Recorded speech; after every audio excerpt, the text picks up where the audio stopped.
Whosoever defeats the Lords of Shadow will sit upon their throne to rule as the Prince of Darkness.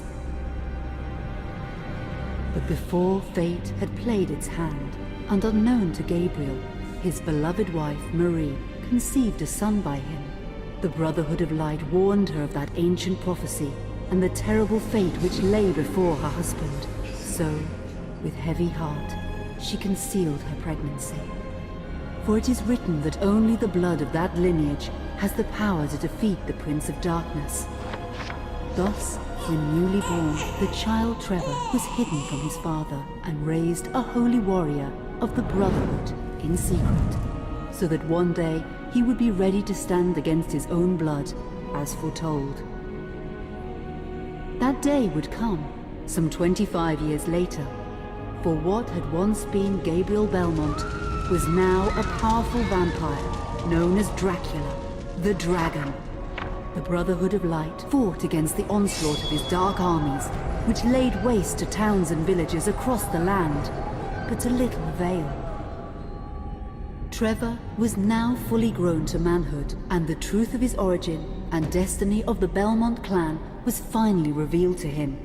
So he set out to confront his father and end his family's shame forever. But Trevor failed and was mortally wounded in the confrontation with his father. He was no match for Dracula's terrible power. Yet, as he lay dying, Trevor finally revealed his true identity. Dracula was driven mad with grief and rage over the revelation. He desperately sought to save his dying son by giving him his own lifeblood. But it was too late, or so he thought. Dracula buried his son within the walls of his great castle, and then swore bloody vengeance upon the world. Raising an army of creatures beholden only to him, he struck with fury and merciless cruelty at humanity. He vowed to hunt God's children for all eternity. But fate still had one last card to play.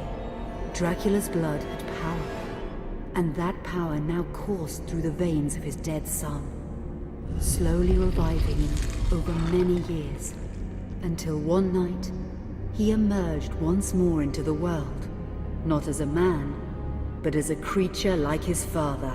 What had once been Trevor Belmont was now gone forever.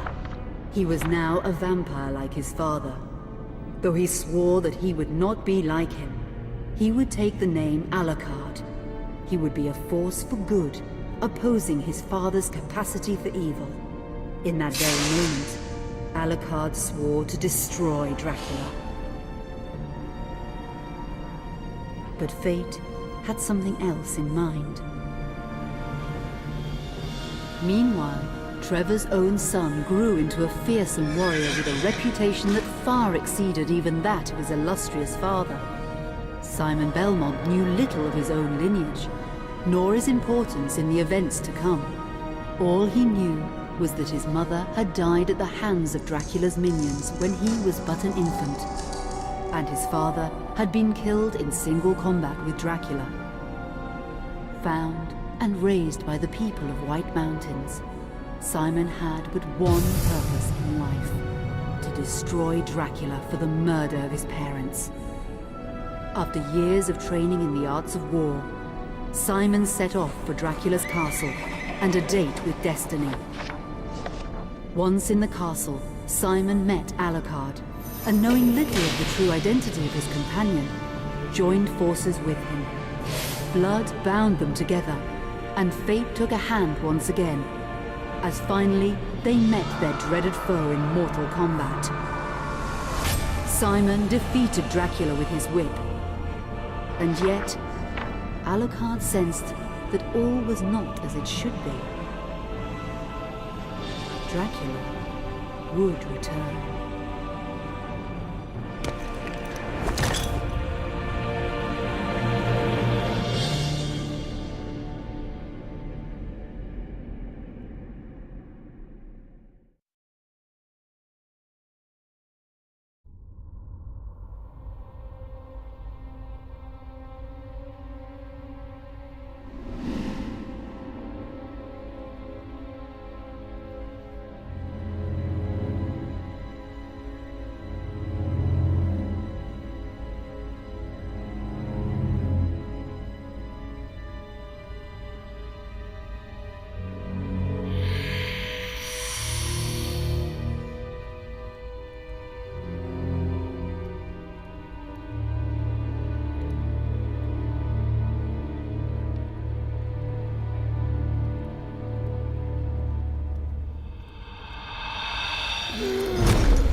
An unusual hiding place for the Prince of Darkness.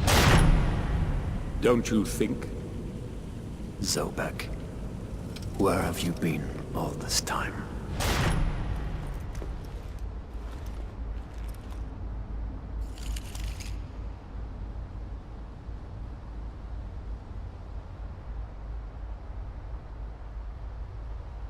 And what of you? Why have you been hiding all this time? Gabriel. Don't you dare call me that. Saint Dracul.